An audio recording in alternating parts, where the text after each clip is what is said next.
കേട്ട മക്കളെ.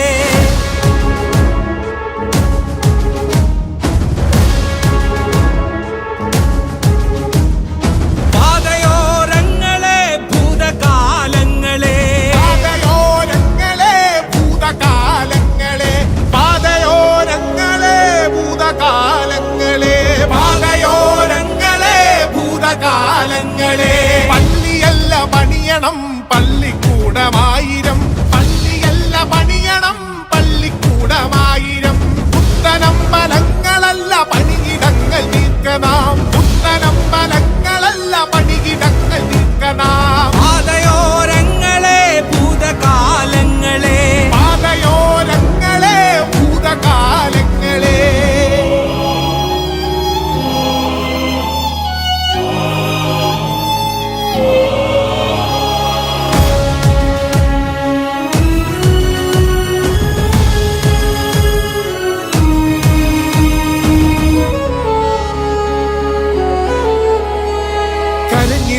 കുഞ്ഞിന്റെ ജാതിയേത് കൂട്ടരെ, കുഞ്ഞിന്റെ ജാതിയേത് കൂട്ടരെ. വിശന്നിടുന്ന കുഞ്ഞിന്റെ ജാതിയേത് മക്കളെ, വിശന്നിടുന്ന കുഞ്ഞിന്റെ ജാതിയേത് മക്കളെ.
രുധിരതാരങ്ങളെ വരികയായിതാ വഴി നയിച്ചൊരീ പാതയിൽ ഞങ്ങളും.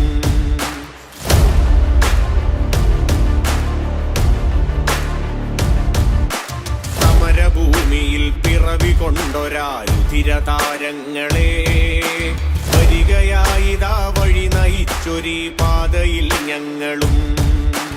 അവര സ്നേഹത്തിലമരരായൊരാ ധീരതാരങ്ങളെ നിങ്ങൾ തൻ കൊടിയിൽ ജീവിതം കോർത്തു വരികയായി ഞങ്ങളും.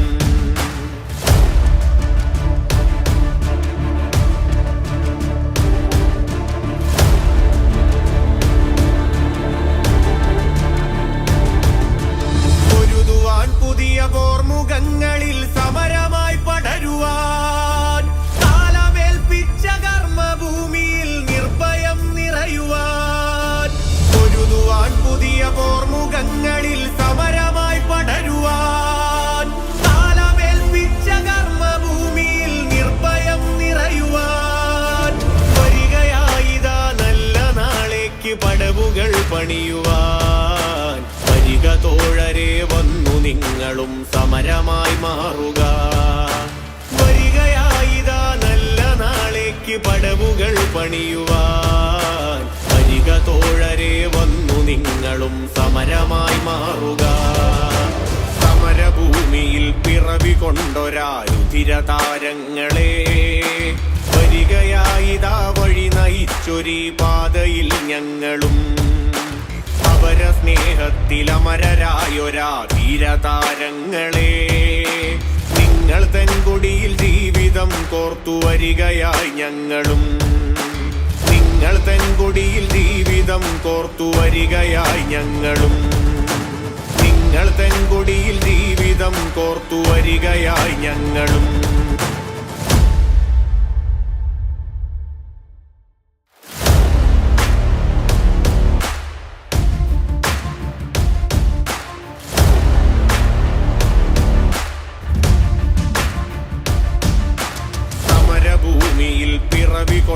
കൊണ്ടൊരാ രുധിരതാരങ്ങളെ വരികയായിതാ വഴി നയിച്ചൊരീ പാതയിൽ ഞങ്ങളും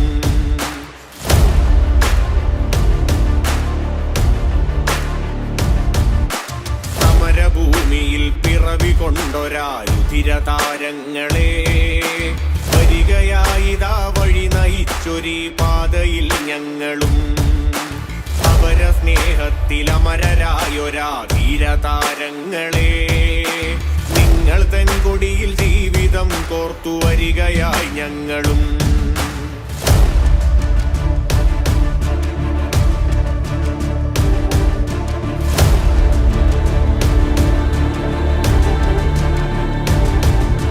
പൊരുതുവാൻ പുതിയ പോർമുഖങ്ങളിൽ സമരമായി പടരുവാൻ കാലമേൽപ്പിച്ച കർമ്മഭൂമിയിൽ നിർഭയം നിറയുവാൻ പൊരുതുവാൻ പുതിയ പോർമുഖങ്ങളിൽ സമരമായി LDF-ലേക്ക് എത്തിച്ചേരുന്നവരെ സ്വീകരിക്കുന്നതുമായിട്ടുള്ള ഒരു യോഗമാണ്. ഈ യോഗ നടപടികൾ ആരംഭിക്കുകയാണ്. ഇതിന് സ്വാഗതം പറയുന്നതിനായിട്ട് Thevalakkara south local committee secretary സഖാവ് എസ് അനിലിനെ ക്ഷണിക്കുന്നു. CPM-ന്റെ നേതൃത്വത്തിൽ തേവലക്കര പഞ്ചായത്ത് അടിസ്ഥാനത്തിൽ ഒരു വിശദീകരണ യോഗവും UDF ബന്ധം ഉപേക്ഷിച്ചുകൊണ്ട് ഏറെ പ്രിയപ്പെട്ടവർ UDF-ന്റെ അവിശുദ്ധ ബന്ധം ഉപേക്ഷിച്ചുകൊണ്ട് CPM-ന്റെ പ്രവർത്തകരായി ഇന്നു മുതൽ മാറുന്ന ഏറ്റവും സന്തോഷകരമായ ഒരു യോഗം കൂടിയാണ് നാം ഇപ്പോൾ ചേരുന്നത്. വളരെ ആവേശത്തോടെയാണ് നമ്മുടെ സഖാക്കൾ ഇന്ന് ഈ യോഗത്തിൽ എത്തിച്ചേർന്നുകൊണ്ടിരിക്കുന്നത്. തെരഞ്ഞെടുപ്പിന്റെ വിജ്ഞാപനം ഇന്ന് വന്നു കഴിഞ്ഞു. ഏപ്രിൽ മാസം 9-ാം തീയതി കേരള നിയമസഭയിലേക്ക് തെരഞ്ഞെടുപ്പ് നടക്കാൻ പോവുകയാണ്. ഇടതുപക്ഷ ജനാധിപത്യ മുന്നണി സ്ഥാനാർത്ഥിയായി സഖാവ് സുജിത്ത് വിജയൻപിള്ള മത്സരിക്കണമെന്ന സംസ്ഥാന കമ്മിറ്റിയുടെ തീരുമാനം വന്ന മുറയ്ക്ക് ചവറയിലെ ജനങ്ങൾ കഴിഞ്ഞ തെരഞ്ഞെടുപ്പിൽ ഇടതുപക്ഷ ജനാധിപത്യ മുന്നണി സ്ഥാനാർത്ഥിയായി സഖാവ് സുജിത്ത് വിജയിച്ചത് വേദിയിലിരിക്കുന്നതെന്ന് പറഞ്ഞാൽ വളരെ ജനകീയനായ ഒരു MLA-യുടെ പിറകിൽ നിൽക്കുന്നവരെന്നുള്ള അഭിമാനബോധത്താൽ ചവറയിലെയും തേവലക്കരയിലെയും ജനങ്ങൾ മാറിയ ഒരു നിമിഷമാണിന്ന്. നമ്മളിവിടെ പ്രതിജ്ഞയെടുക്കുകയാണ്. ഈ തെരഞ്ഞെടുപ്പിൽ 1000-അല്ല 10,000-ത്തിനപ്പുറത്തേക്ക് വലിയ ഭൂരിപക്ഷത്തിൽ നമുക്ക് ജയിക്കാൻ കഴിയും. എങ്ങനെയാ ജയിക്കാൻ കഴിയുന്നത്? വെറുതെ പറയുകയാണോ? ജനകീയ MLA എന്നും വികസന നായകനെന്നും ഞങ്ങളുടെ ചങ്കിലെ റോസാപ്പൂവാണെന്നും ഒക്കെ ഇവിടെ സഖാക്കൾ മുദ്രാക്കി വിളിക്കുന്നത് ഞാൻ കേട്ടു. MLA ആവുമ്പോ എന്തായിരുന്നു ചവറയുടെ അവസ്ഥ? നമ്മുടെ നാട്ടിലെ ആളുകളോട് സംസാരിക്കുമ്പോൾ അറിയാം. 10 വർഷത്തിന് മുമ്പുണ്ടായിരുന്ന ചവറയാണോ ഇപ്പോൾ? വിജയൻപിള്ള ചേട്ടൻ മത്സരിക്കുമ്പോൾ നമ്മുടെ പഞ്ചായത്തുകളിൽ കുടിവെള്ളം കിട്ടുമായിരുന്നോ? ചവറയുടെ ഒരു മന്ത്രിയെ പന്മനയിലും വടക്കുംതലയിലുമെല്ലാം തേവലക്കരയിലുമെല്ലാം നമ്മുടെ നാട്ടിലെ അമ്മമാർ സഹോദരിമാർ വെള്ളം കിട്ടാൻ ബക്കറ്റുമായി ഇവിടുത്തെ അന്നത്തെ മന്ത്രിയായിരുന്ന ഷിബു ബേബി ജോണിനെ കുടിവെള്ളത്തിനായി വഴിയിൽ തടഞ്ഞ അനുഭവം ചവറയിൽ നമുക്കുണ്ടായിരുന്നു 10 വർഷത്തിന് മുമ്പ് നമ്മുടെ സഹോദരിമാർ. എന്നാൽ വിജയപക്ഷ ജനാധിപത്യ മുന്നണിക്കും CPM-നും വേണ്ടി ഈ യോഗത്തിലേക്ക് ഹാർദവമായി സ്വാഗതം ചെയ്യുന്നു ശ്രീമാൻ മേരുദാസൻ. വളരെ ബഹുമാനത്തെയാണ് ഞങ്ങൾ കാണുന്നത്. വളരെ ഇച്ഛാശക്തിയോടും സത്യസന്ധതയോടും രാഷ്ട്രീയ പ്രവർത്തനം നടത്തുന്ന പൊതുപ്രവർത്തകനാണ് സഖാവ് മേരുദാസൻ. ആരോടും മുഖം കറുത്ത് വർത്തമാനം പറയത്തില്ല. എപ്പോഴും തിരിച്ച് എല്ലാവരോടും രാഷ്ട്രീയം പറയുന്ന സഖാവ് മേരുദാസനെ പോലെയുള്ള ആളുകൾ ഞങ്ങളോടൊപ്പം ചേരാൻ തീരുമാനിച്ചെത്തുന്നു. എന്തുകൊണ്ടും ഞങ്ങൾക്ക് സന്തോഷകരമായ നിമിഷമാണ്. അദ്ദേഹത്തെയും CPM-ന് വേണ്ടി യോഗത്തിലേക്ക് ഹാർദവമായി സ്വാഗതം ചെയ്യുന്നു. ശ്രീമാൻ സെബാസ്റ്റ്യൻ യോഗത്തിൽ പങ്കെടുക്കുന്നുണ്ട്. സെബാസ്റ്റ്യനെയും ഈ യോഗത്തിലേക്ക് ഹാർദവമായി സ്വാഗതം ചെയ്യുന്നു. ശ്രീമാൻ മേരുദാസൻ ഈ യോഗത്തിൽ പങ്കെടുക്കുന്നുണ്ട്. മേരുദാസനെയും ഈ യോഗത്തിലേക്ക് ഹാർദവമായി ചെയ്യുന്ന നേതാക്കൾ മാത്രമാണ് വേദിയിലേക്ക് വരുത്തിയത്. അനവധി ആളുകൾ UDF-ന്റെയും കോൺഗ്രസിന്റെയും RFP-യുടെയും ബന്ധം ഉപേക്ഷിക്കപ്പെട്ട് വരുന്ന ആളുകളിൽ ഇടതുപക്ഷ ജനാധിപത്യ മുന്നണിയിലേക്ക് വരികയാണ്. അവരെയെല്ലാം ഈ യോഗത്തിലേക്ക് ഹാർദവമായി സ്വാഗതം ചെയ്യുന്നു. വളരെ പതിറ്റാണ്ടുകളായി തേവലക്കരയുടെ രാഷ്ട്രീയത്തെ വളരെ സൂക്ഷ്മതലത്തിൽ നോക്കിക്കാണുന്നവരാണ്. ആ ഘട്ടങ്ങളിലെല്ലാം തേവലക്കരയിൽ ഇന്റർനാഷണൽ കോൺഗ്രസിന്റെ ഏറ്റവും സജീവ പ്രവർത്തകരായി നിൽക്കുകയും അതിന്റെ നേതൃത്വ നിലയിൽ തേവലക്കരയിലെ കോൺഗ്രസിനെ മുന്നോട്ട് നയിക്കാനും അതിനെ വളർച്ചയിലേക്ക് നയിക്കാനും കോൺഗ്രസിന്റെ തേവലക്കരയെ കണ്ട ഏറ്റവും പ്രധാനപ്പെട്ട നേതാക്കന്മാരോടൊപ്പം അവരുടെ ഒരു നിഴലായി അവർക്കൊപ്പം സഞ്ചരിച്ച് തേവലക്കരയിൽ ഇന്റർനാഷണൽ കോൺഗ്രസ് എന്ന് പറയുന്ന രാഷ്ട്രീയ പാർട്ടിയെ ശക്തിപ്പെടുത്താൻ നിലകൊള്ളുകയും അതിന്റെ ഭാഗമായി പ്രവർത്തനങ്ങൾ ഏറ്റെടുക്കുകയും ചെയ്ത കേരളത്തിൽ ഈ തേവലക്കരയുടെ രാഷ്ട്രീയ ചരിത്രം പരിശോധിക്കുന്ന ആർക്കും ഏതൊരു രാഷ്ട്രീയ വിദ്യാർത്ഥിക്കും പ്രത്യേകം പരിചയപ്പെടുത്തേണ്ടതായിട്ടില്ലാത്ത ചില വ്യക്തിത്വങ്ങളാണ് പതിറ്റാണ്ടുകൾ നീണ്ടുനിന്ന കോൺഗ്രസിന്റെ ബന്ധം ഉപേക്ഷിച്ച് ഇടതുപക്ഷ ജനാധിപത്യ മുന്നണിയുടെ ഭാഗമാവുകയും CPM എന്ന് പറയുന്ന ഇടതുപക്ഷ ജനാധിപത്യ മുന്നണിയുടെ നേതൃത്വം കൊടുക്കുന്ന രാഷ്ട്രീയ പാർട്ടിയിലേക്ക് തുടർന്ന് പ്രവർത്തിക്കും എന്ന് തീരുമാനിച്ച് ഈ യോഗത്തിൽ വെച്ച് നമ്മളോടൊപ്പം എത്തിച്ചേർന്നിരിക്കുന്നത്. അതിലേറ്റവും പ്രധാനിയാണ് പി. ഫിലിപ്പ്. നമുക്കറിയാം, ഇടതുപക്ഷവും UDF CPM-ഉം കോൺഗ്രസും തമ്മിലുള്ള തേവലക്കരയിലെ ആശയപരവും അല്ലാത്തതുമായ അതിശക്തമായ രാഷ്ട്രീയ പോരാട്ടത്തിൽ കോൺഗ്രസിനോടൊപ്പം നിന്ന് കോൺഗ്രസിന് നേതൃത്വം കൊടുത്ത് തേവലക്കരയിൽ കോൺഗ്രസിനെ വളർത്തിയെടുക്കാൻ ഏറ്റവും നിർണായകമായ പങ്ക് വഹിച്ച ഒരു കോൺഗ്രസിന്റെ പ്രവർത്തകനായിരുന്നു ശ്രീ പി. ഫിലിപ്പ്. 1988 അദ്ദേഹം കോൺഗ്രസിനെ പ്രതിനിധീകരിച്ച് തേവലക്കരയിലെ പഞ്ചായത്ത് അംഗമായി. പഞ്ചായത്തിലെ കോൺഗ്രസിന്റെ ഭരണത്തിൽ ക്ഷേമകാര്യ ചെയർമാനായി, സ്റ്റാൻഡിംഗ് കമ്മിറ്റി ചെയർമാനായി പ്രവർത്തിച്ചു. കഴിഞ്ഞ 50 വർഷക്കാലമായി തേവലക്കരയിൽ കോൺഗ്രസിന് നേതൃത്വം കൊടുക്കുന്ന, നമ്മളുമായി കോൺഗ്രസിനെ വളർത്തിയെടുക്കാൻ വേണ്ടി ഏറ്റുമുട്ടിയ ശ്രീ പി. ഫിലിപ്പ് ഇന്നു മുതൽ കോൺഗ്രസിന്റെ പതിറ്റാണ്ടുകളായി 5 പതിറ്റാണ്ട് കോൺഗ്രസുമായി ചേർന്നു നിന്ന് പ്രവർത്തിച്ച് തേവലക്കരയിലെ കോൺഗ്രസിന്റെ ഏറ്റവും വലിയ നേതാവായിരുന്നു കോയിവിള വിജയന്റെ നിഴലായി അദ്ദേഹത്തോടൊപ്പം സഞ്ചരിച്ച് കോൺഗ്രസിനെ ശക്തിപ്പെടുത്താൻ ഈ തേവലക്കരയിൽ മറ്റേതൊരു കോൺഗ്രസ് പ്രവർത്തകനേക്കാൾ ഏറ്റവും സജീവമായി നിലകൊണ്ട ശ്രീ പി. ഫിലിപ്പ് ഇന്നു മുതൽ കഴിഞ്ഞ കുറെ നാളുകളായി നമ്മളുമായിട്ട് സഹകരിക്കുന്ന ഔദ്യോഗികമായി ഇന്നു മുതൽ CPM-ന്റെ പ്രവർത്തകനായി മാറുന്നു എന്ന അഭിമാനകരമായ അന്തരീക്ഷത്തിലാണ് ഈ യോഗം നടക്കുന്നത്. അദ്ദേഹത്തെ നമ്മുടെ പാർട്ടിയിലേക്ക് സ്വീകരിക്കാൻ ഇവിടെ എത്തിച്ചേർന്നിട്ടുള്ളത് CPIM-ന്റെ കേന്ദ്ര കമ്മിറ്റി അംഗം സഖാവ് ദിനേശൻ പുത്രത്താണ്. അദ്ദേഹം പങ്കെടുക്കുന്ന ഒരു യോഗത്തിൽ ഈ തേവലക്കരയിൽ ഏറ്റവും സജീവമായി 5 പതിറ്റാണ്ടുകാലം കോൺഗ്രസിന് നേതൃത്വം കൊടുത്തതിനാൽ ഇടതുപക്ഷത്തിന്റെ ഭാഗമായി ചേർന്നു എന്നുള്ളത് ഇടതുപക്ഷ രാഷ്ട്രീയം ഈ തേവലക്കരയിൽ കേരളത്തിൽ പൊതുസമൂഹം എത്രമാത്രം സ്വീകരിച്ചിരിക്കുന്നു എന്നുള്ളതിന്റെ തെളിവാണ്. നല്ല ദിശാബോധമുള്ള ആശയമാണ് ഇടതുപക്ഷം മുന്നോട്ട് വയ്ക്കുന്നത്.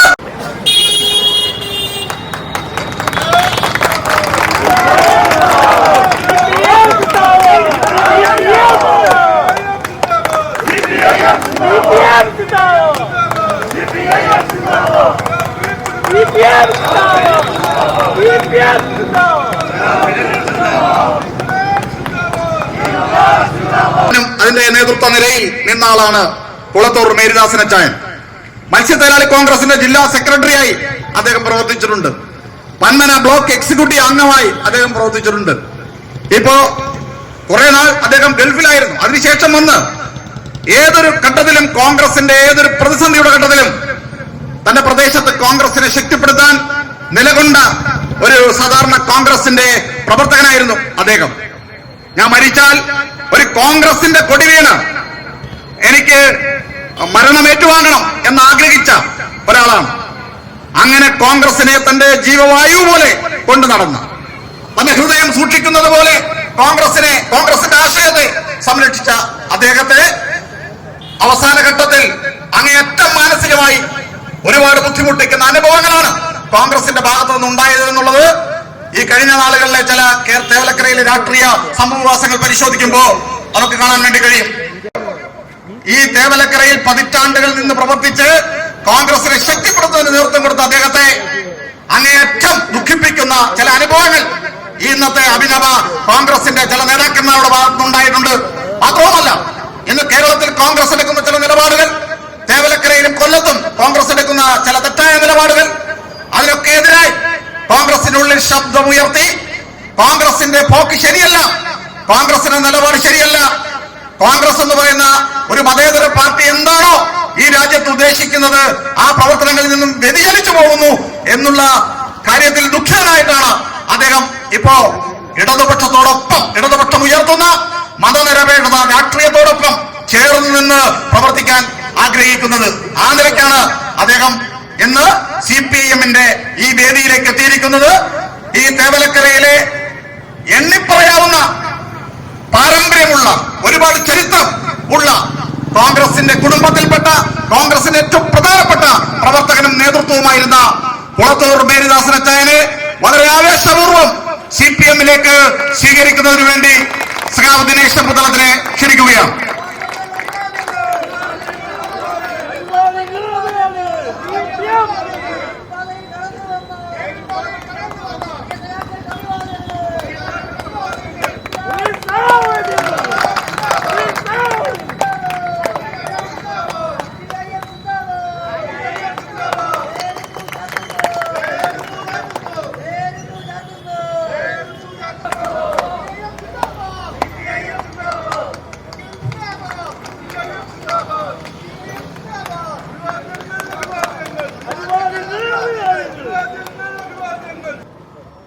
കേരളത്തിലേക്കുള്ള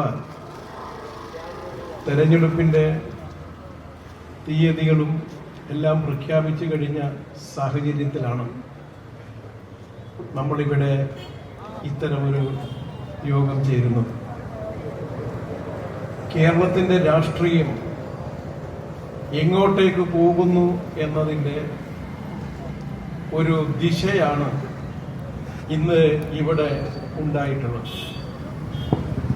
കോൺഗ്രസിൻ്റെയും RSPയുടെയും അതുപോലെ കേരള കോൺഗ്രസിൻ്റെയും എല്ലാം പ്രവർത്തനത്തിൽ പങ്കെടുത്ത് അതിന് നേതൃത്വപരമായ പങ്കുവഹിച്ചവർ തന്നെ ഈ കൊടിയുടെ പിന്നിൽ അണിചേരാൻ തയ്യാറാകുന്നു എന്നുള്ളത് നാളെ കേരളത്തിന്റെ രാഷ്ട്രീയം എങ്ങോട്ട് നീങ്ങുന്നു എന്നതിന്റെ തെളിവ്. പക്ഷെ സംഭവിച്ചത്, അദ്ദേഹം ഒരുപാട് ബഹുഭാഷാ പണ്ഡിതനായി അറിയപ്പെടുന്നയാളായിരുന്നുവെങ്കിലും പ്രധാനമന്ത്രി നരസിംഹറാവു ഒറ്റ ഭാഷയിലും അദ്ദേഹം ഒന്നും മിണ്ടിയില്ല എന്ന് മാത്രമല്ല, അവിടെ ഉണ്ടായിരുന്ന സൈന്യത്തെ തന്നെ പിൻവലിച്ച് ഇത് പൊളിക്കുവാനുള്ള എല്ലാ ഒത്താശകളും ചെയ്തു കൊടുത്തത് അവരായിരുന്നു എന്ന യാഥാർത്ഥ്യം നാം ഓർക്കേണ്ടതായിട്ടുണ്ട്. ഗുജറാത്തിൽ വംശഹത്യ നടന്നു, ന്യൂനപക്ഷ വിഭാഗങ്ങൾ വേട്ടയാടപ്പെട്ടു. ആ ന്യൂനപക്ഷ വിഭാഗങ്ങൾ വേട്ടയാടപ്പെട്ടപ്പോ അവിടുത്തെ ഏറ്റവും വലിയ പ്രതിപക്ഷം എന്ന് പറയുന്നത് കോൺഗ്രസ് ആയിരുന്നു. എന്ത് നിലപാടായിരുന്നു കോൺഗ്രസ് സ്വീകരിച്ചത്? അതിനെതിരെ ജനങ്ങളെയാകെ സംഘടിപ്പിച്ചുകൊണ്ട് മുന്നോട്ട് പോകുന്നതിന് പകരം ഒരക്ഷരം അതിനെതിരെ ശബ്ദിക്കാനോ അതിനെതിരെ പ്രതിരോധം ഉയർത്താനോ വേണ്ടി തയ്യാറായില്ല എന്ന അനുഭവവും നമ്മുടെ മുമ്പിലുണ്ട്. ഈ രാജ്യത്ത് കോൺഗ്രസും BJPയും ഒന്നു ചേർന്നാണ് അവിശ്വാസ പ്രമേയം കൊണ്ടുവന്നത് എന്ന കാര്യവും നാം വിസ്മരിക്കരുത്. അതിനുശേഷം കേരളത്തിലും പാർലമെന്റിലേക്കും നിയമസഭയിലേക്കും തെരഞ്ഞെടുപ്പ് നടന്നു. ഞാൻ വടകരക്കാരനാണ്, ഞങ്ങളുടെ നാട്ടിലാണ് വടകരയിൽ അന്ന് BJPയുടെ സ്ഥാനാർത്ഥിയായി വന്നത്. BJPയുടെ സ്ഥാനാർത്ഥി എന്ന നിലയിൽ രത്നസിംഗ് എന്ന് പറയുന്നയാൾ സ്ഥാനാർത്ഥിയായി വോട്ട് പിടിച്ചത് UDF ആയിരുന്നു എന്ന കാര്യം നാം ഓർക്കണം. അന്ന് വടകരയുടെ മണ്ണിൽ ഇടതുപക്ഷ ജനാധിപത്യ മുന്നണി അതിശക്തമായി പ്രവർത്തിച്ചപ്പോഴാണ് അന്ന് UDFന്റെ വോട്ടും BJPയുടെ വോട്ടും ചേർത്ത് കഴിഞ്ഞാൽ അവിടെ ഇടതുപക്ഷത്തിനേക്കാൾ വോട്ടവർക്കായിരുന്നു ഉണ്ടായിരുന്നത്. ആ കാഴ്ചപ്പാട് വെച്ചുകൊണ്ട് വിജയിക്കാമെന്നാ കരുതിയത്. പക്ഷേ വടകരയിലെ പ്രബുദ്ധരായ ജനത, ഇടതുപക്ഷ ജനാധിപത്യ മുന്നണി, അങ്ങനെയാണ് ഇപ്പോ അന്തരിച്ച KP ഉണ്ണികൃഷ്ണനെ ഇന്ത്യൻ പാർലമെന്റിലേക്ക് അയച്ച് ഈ കേരളത്തിൽ ആദ്യമായി ഒരു BJPയെ പാർലമെന്റിലേക്കാനുള്ള പരിശ്രമത്തെ തടസ്സപ്പെടുത്തിയത് എന്ന കാര്യം നോക്കണം. കേരളത്തിനകത്ത് ബേപ്പൂർ എന്ന് പറയുന്ന നിയോജക മണ്ഡലം വളരെ ചർച്ച ചെയ്യപ്പെടുന്ന മണ്ഡലമാണ്. നമ്മുടെ PWD മന്ത്രി മുഹമ്മദ് റിയാസ് മത്സരിക്കുന്ന മണ്ഡലമാണ്. ആ ബേപ്പൂരിൽ അന്ന് TK ഹംസയായിരുന്നു ഇടതുപക്ഷത്തിന്റെ സ്ഥാനാർത്ഥി. ആ TK ഹംസയെ പരാജയപ്പെടുത്താൻ വേണ്ടി BJPയുമായി ചേർന്ന് മാധവകുട്ടി എന്ന് പറയുന്ന BJP സ്ഥാനാർത്ഥിയാക്കി നിർത്തി. BJPയുടെയും UDFന്റെയും വോട്ട് ചേർത്താൽ അന്ന് സ്വാഭാവികമായിട്ടും മാധവൻകുട്ടി ജയിക്കേണ്ടതാണ്. പക്ഷേ ബേപ്പൂരിലെ ഇടതുപക്ഷ പ്രസ്ഥാനം കരുത്താർജിച്ച മണ്ണായിരുന്നു ബേപ്പൂർ.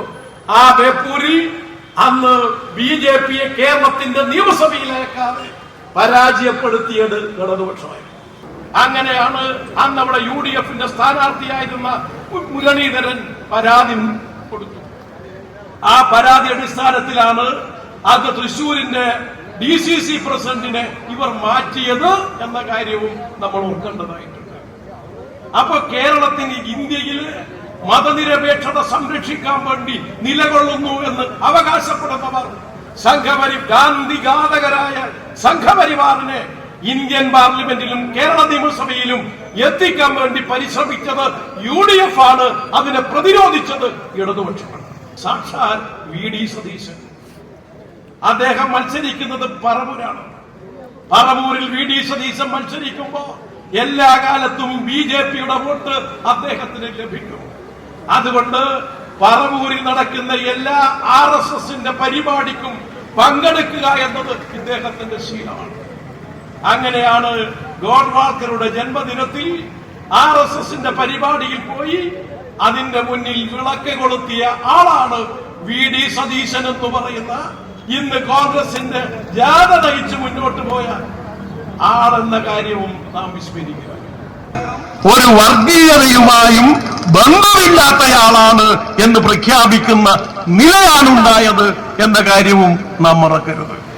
ഇങ്ങനെ കോൺഗ്രസ് ഉയർത്തിപ്പിടിക്കുന്ന, കോൺഗ്രസ് മുന്നോട്ട് വെച്ച ദേശീയ പ്രസ്ഥാനത്തിന്റെ പാരമ്പര്യം മതനിരപേക്ഷത, ആ മതനിരപേക്ഷത പാരമ്പര്യം കോൺഗ്രസ് കൈയൊഴിയുമ്പോ ആ മതനിരപേക്ഷത പാരമ്പര്യം ഇന്ത്യ രാജ്യത്ത് മുന്നോട്ട് കൊണ്ടുപോകുന്നതാരാണ്?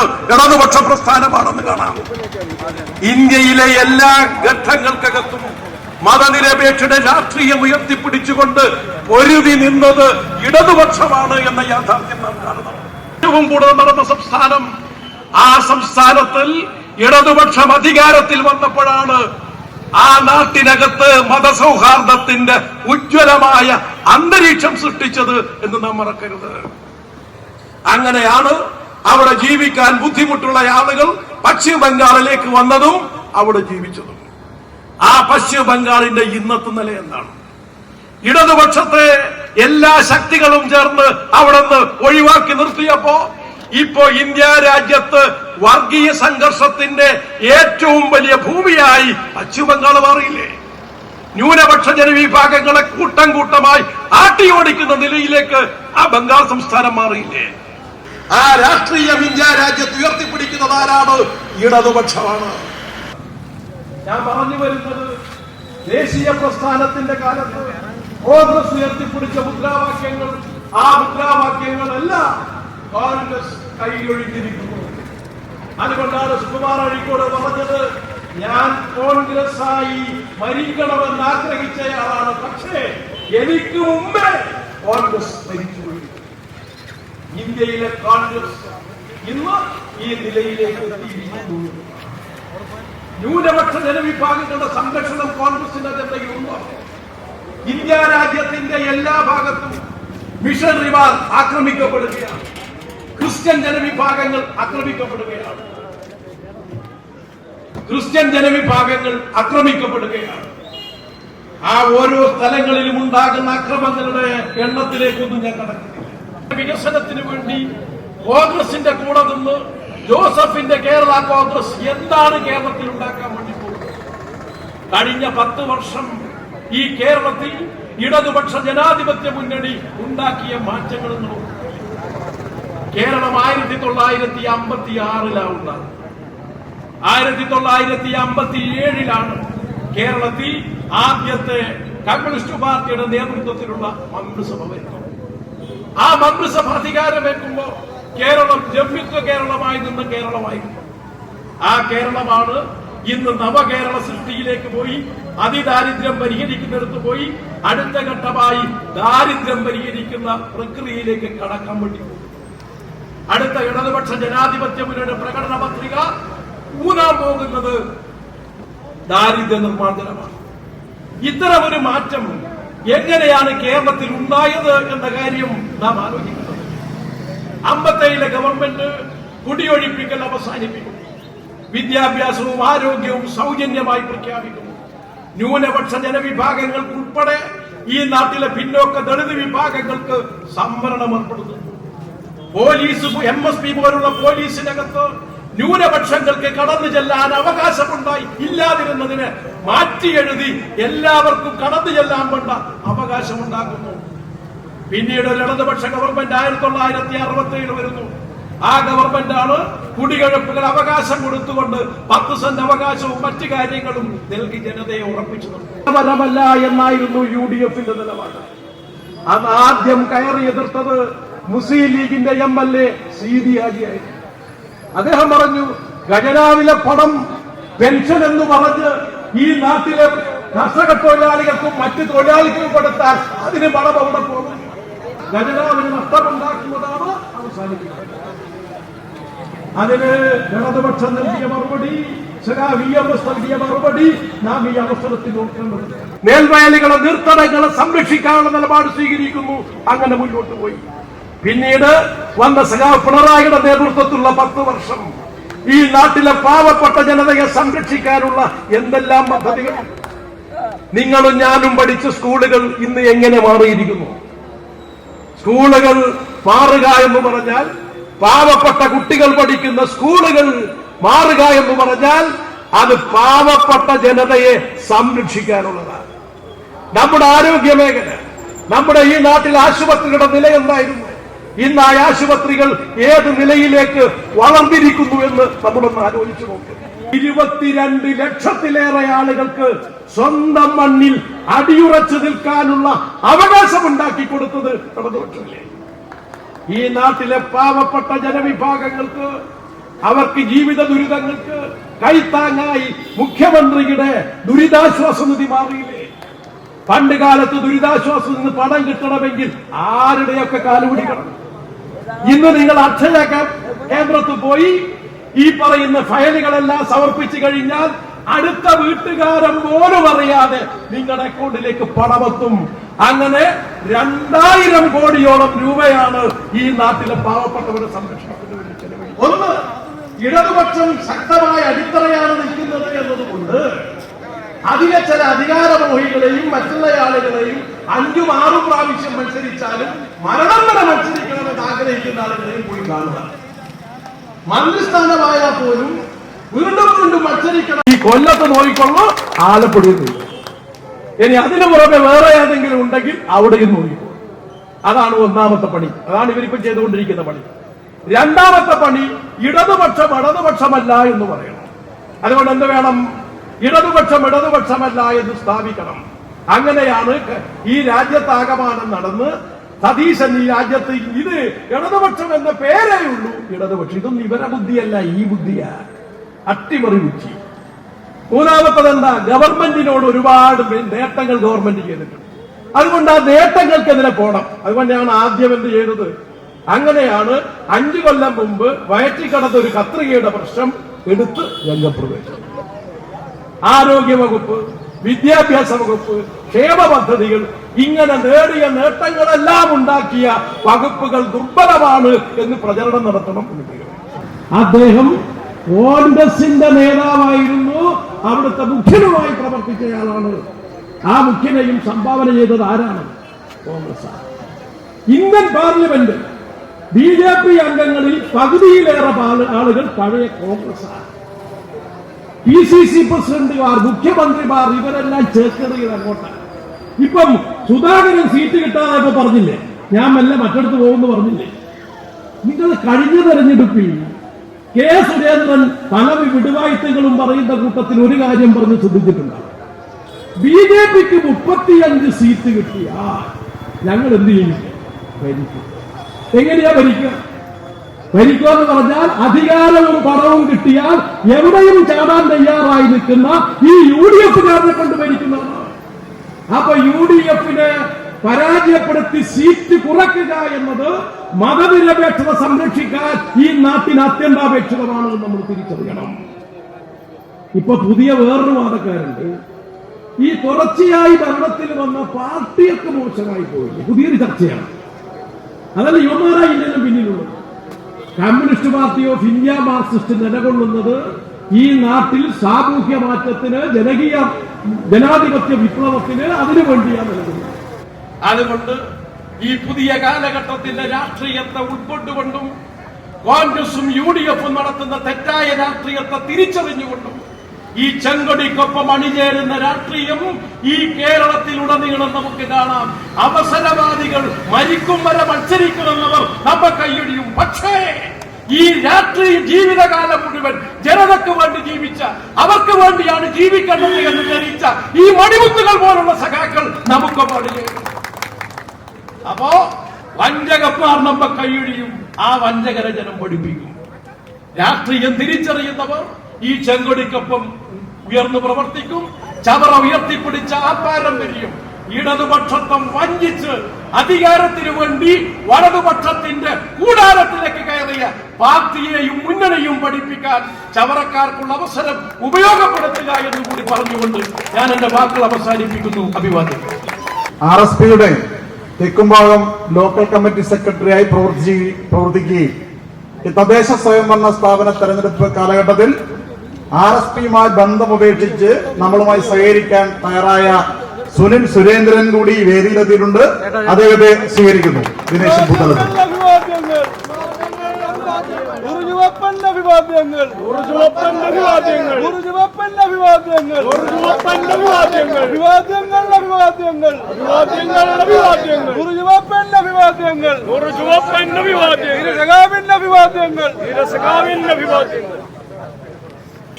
പാർട്ടി മാറി CPIMൽ പ്രവർത്തിക്കാനുള്ള താല്പര്യമുണ്ട് എന്നൊരു ചോദ്യം ഉണ്ടാകാം.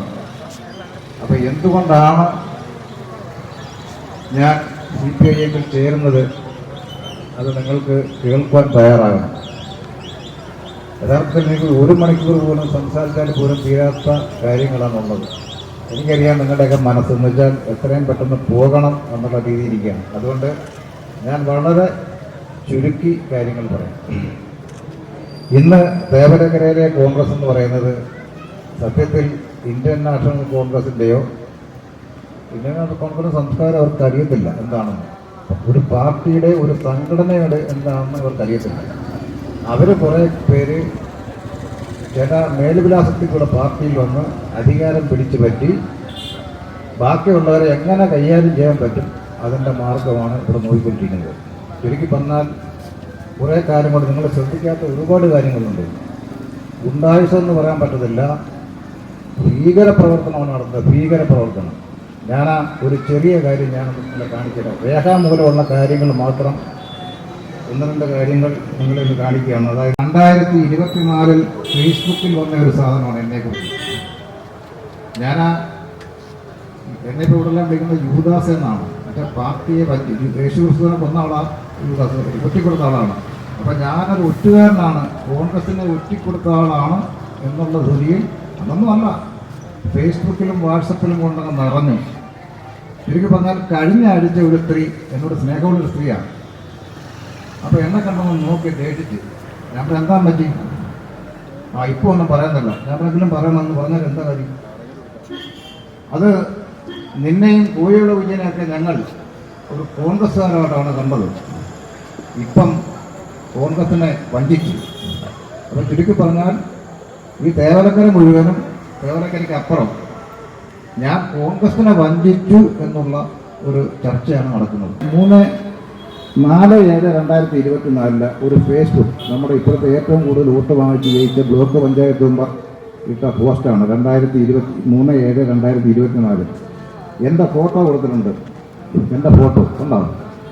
ആ ഫോട്ടോ കൊടുത്തിട്ട് ഇത് ഫിലിപ്പ്, ഇവൻ അനേക കാലം കോൺഗ്രസ് തേവലക്കര മണ്ഡലം പ്രസിഡന്റ്, ഇപ്പോൾ പാർട്ടി വിരുദ്ധ പ്രവർത്തനങ്ങളിൽ ഒന്നാമൻ, കോൺഗ്രസ് ചിഹ്നത്തിൽ കഴിഞ്ഞ ത്രിതല പഞ്ചായത്തിൽ മത്സരിച്ച് ജയിച്ചത് മുതൽ CPIയും CPI എന്നീ സംഘടനകൾക്ക് ഒപ്പം കൂടി പഞ്ചായത്തിൽ നടക്കുന്ന പാർട്ടി തീരുമാനങ്ങൾ അട്ടിമറിച്ച് പാർട്ടിയെ നശിപ്പിക്കുന്ന ഇവനെപ്പോലുള്ള കുലംകുത്തികളെ ഇനിയും ഈ പ്രസ്ഥാനം താങ്ങണോ? നിങ്ങളൊന്ന് കണ്ടുപിടിക്കണം, ഞാൻ എന്ത് തെറ്റാണ് ഈ പാർട്ടി വിരുദ്ധ പ്രവർത്തനം നടത്തിയത് എന്താണ് എന്ന്. ഞാൻ ഒരു കാര്യം അപ്പം പറഞ്ഞത്, രേഖയുള്ളൊരു കാര്യം, എന്താണ് ഞാൻ കാണിച്ച തെറ്റ് എന്ന് നിങ്ങൾ കണ്ടുപിടിക്കണം. അപ്പം അവർ പറയുന്നത് ഒരു നിയമനം, താൽക്കാലിക നിയമനം തേവലക്കര പഞ്ചായത്തിനെ സംബന്ധിച്ച് ഇവിടെ വ്യാപകം കൊണ്ട് പറയുന്ന അവിടെ കുറേ നിയമനങ്ങൾ ഒരു ഫിലിപ്പ് അങ്ങോട്ട് ചെന്ന് LDF ആയിട്ട് ചേർന്ന് അങ്ങ് ഇടതുപക്ഷക്കാർക്ക് മൊത്തം കൊടുക്കുകയാണ്. ഇവിടെ 2 മെമ്പർമാർക്കുണ്ട്, അൻസർ കാസിം പിള്ള, അൻസി യൂസഫ്. 2 പേരും ഒന്നും കണ്ടത്തില്ല, ആർക്കും കൊടുക്കണമെന്ന് പോലും പറയത്തില്ല. ഇത്രയും ശുദ്ധരായ 2 പേരെ ഞാൻ കണ്ടിട്ട് പോലും ഇല്ല. അപ്പം അവർക്കൊരു അഭിപ്രായം അങ്ങനെ ഇല്ല. അപ്പം ഞാൻ പറഞ്ഞു വന്നത് നിങ്ങളെ ശ്രദ്ധയിൽപ്പെടുത്താൻ വേണ്ടി താൽക്കാലിക നിയമനങ്ങൾ ഉണ്ടായപ്പോഴാണ് ഹോസ്പിറ്റലുമായിട്ട് ഒരു നേഴ്സിന് ഏത് നിയമനം വന്നാലും വിഷ്ണു വിജയൻ വിളിച്ച് പറയും എന്നാ കൊടുക്കണം, കൊടുക്കുക. ഒരു കാര്യം പറയാനുള്ളത്, ഈ കൊടുക്കുന്ന നമുക്ക് ഇഷ്ടപ്പെട്ട് കൊടുക്കാൻ പറ്റത്തില്ല. അതായത് ഈ ഇന്റർവ്യൂ ബോർഡിൽ പിരിപ്പില്ല. ഒരു ഇന്റർവ്യൂ ബോർഡിലും ഞാനില്ല. നിങ്ങൾ ശ്രദ്ധിക്കേണ്ടത് തന്നെ ഈ ചീത്ത വിളിച്ചിട്ട് പറയുക, ഒരു ഇന്റർവ്യൂ ബോർഡിലും പിരിപ്പില്ല. ആരോഗ്യ സ്റ്റാൻഡിംഗ് കമ്മിറ്റി ചെയർമാനും പഞ്ചായത്ത് പ്രസിഡന്റ് 2 മെമ്പർമാരും മാത്രമേ ഈ ഹോസ്പിറ്റലുമായിട്ട് ബന്ധപ്പെട്ട ഇന്റർവ്യൂ ഉള്ളൂ. ബാക്കി 4 പേര് ഉദ്യോഗസ്ഥരാണ്. എല്ലാവരും നമ്മൾ പറയുന്നത് എടുക്കാനും പറ്റത്തില്ല. കാര്യം ചില നിയമങ്ങളൊക്കെ ഉണ്ട്, ചില എക്സ്പീരിയൻസ് ഉള്ളവർക്ക് ഇത്ര മാർക്ക് അങ്ങനെയൊക്കെ ഉണ്ട്. അപ്പം 4 പേര് ഉദ്യോഗസ്ഥരാണ്. അപ്പോൾ അങ്ങനെ ഇരിക്കുമ്പോഴാണ് ഒരു നേഴ്സിൻ്റെ നിയമം, നിങ്ങൾക്കൊക്കെ അറിയാവുന്ന കേസായിട്ട് പറയാം, കണ്ടുപിടിച്ചാൽ അറിയാവുന്ന കേസ്. ഒരു നേഴ്സിൻ്റെ നിയമനം വന്നു. നേഴ്സിൻ്റെ നിയമനം വന്നപ്പം കോൺഗ്രസ് മണ്ഡലം പ്രസിഡന്റ് നിലയിൽ 2 കോൺഗ്രസ്സുകാരെ എൻ്റെ അടുത്ത് വന്നു. ഒന്ന് എൻ്റെ വാർഡിൽ, ഇപ്പോൾ ഈ മക്കിൽ പറയുന്ന കേൾക്കാവുന്ന അടുത്ത ദൂരത്തിലുള്ള മഞ്ജു എന്ന് പറയുന്ന അനിയത്തിയാണ്. യേശുദാസൻ എന്ന് പറഞ്ഞ ആളുടെ മരുമകൾ, കോൺഗ്രസിൻ്റെ പഴയ മണ്ഡലം വൈസ് പ്രസിഡൻ്റൊക്കെ ആയിട്ടിരുന്ന ആളാണ്. അപ്പോൾ ഞാൻ നോക്കാമെന്ന് പറഞ്ഞു. അത് കഴിഞ്ഞിട്ട് കോഴിയോടെയുള്ള ഫ്രാൻസിസ് എന്ന് പറഞ്ഞൊരു ബൂത്ത് പ്രസിഡന്റിൻ്റെ മകൾ, കോൺഗ്രസിൻ്റെ 12ാം വാർഡിൻ്റെ പ്രസിഡന്റ് മകൾ. അപ്പോൾ സ്വാഭാവികമായിട്ടും ഒരു രാഷ്ട്രീയ പാർട്ടിയുടെ ശുപാർശ ചെയ്യുന്ന ഇവർക്കൊണ്ടല്ലേ. അങ്ങനെ ഇരിക്കുമ്പോഴാണ് വിഷ്ണു വിജയൻ്റെ ഒരാൾ കൊണ്ടൊന്നും ആ പെണ്ണ് കൊടുത്തേ പറ്റൂ. ഇതാണ് കാര്യം. അപ്പോൾ പെണ്ണേതാന്ന് ചോദിച്ചപ്പം ആരാ, CPIയിലെ ആളുടെ മോള്. എന്നിട്ട് എൻ്റെയും കോഴികള വിജയൻ്റെയും കൂടെ 1988 പഞ്ചായത്ത് മെമ്പറായിട്ടിരുന്ന M. കുട്ടൻ, അറിയാവില്ലല്ലോ, ആ കുട്ടൻ്റെ മരുമോളെ ആക്കാനാണ് വിഷ്ണു വിജയൻ പറയുന്നത്. ഇതാണ് സംഭവം. അപ്പോൾ ഞാൻ പറഞ്ഞ അലങ്കാനടിയ മണ്ഡലം പ്രസിഡന്റായിട്ട് ഞാൻ ഇരിക്കുമ്പോൾ ഇവർക്കല്ലേ കൊടുക്കേണ്ടത്. അപ്പോൾ ചർച്ചയായി. വിഷ്ണു വിജയൻ DC പ്രസിഡന്റിനെ വിളിച്ചു. DC പ്രസിഡന്റ് എന്ന് പറഞ്ഞ ആള് ഞാൻ മരിച്ച പണ്ട് വലിയ മാന്യനായിരിക്കുന്നു. ഞാൻ 7 DC പ്രസിഡന്റുമാരുടെ കീഴിൽ പ്രവർത്തിച്ച ഒരാളാണ്. ശൂനാട് രാജശേഖരൻ, കടവൂർ ശിവദാസന, പദവർമ്മ തമ്പാൻ, കൊടിക്കുന്നൂർ സുരേഷ്, ബിന്ദു കൃഷ്ണ, അങ്ങനെ ഈ സത്യശീലൻ അടക്കം 7 പേരുടെ കീഴിൽ പ്രവർത്തിച്ച ആളാണ്. 7ാമത്തെ ഇദ്ദേഹം. അദ്ദേഹം ഞാൻ പഠിച്ചപ്പോൾ എൻ്റെ ഗുരുവായിട്ട് ഞാൻ വളരെ സ്നേഹവും ബഹുമാനത്തിലാണ്. പക്ഷേ അദ്ദേഹം കുറ്റങ്ങളുടെ കാര്യമില്ല. DCC ഓഫീസിലെ പ്രവർത്തനങ്ങൾക്ക് പൈസ കൊടുക്കണം. ഇദ്ദേഹം 25,000-50,000 ലക്ഷം രൂപ കൊടുക്കും. അപ്പോൾ അയാൾ പറയുന്ന കാര്യമാണ് പോകും. ഞാൻ പിന്നെ മനസ്സിലാക്കിയ കേസ് പറഞ്ഞിരുന്നു, ഇവിടെ പറയാൻ കേൾക്കത്തുള്ളൂ. അപ്പോൾ അദ്ദേഹം പറഞ്ഞ് 4 കമ്മിറ്റി ചുമതലപ്പെടുത്തി.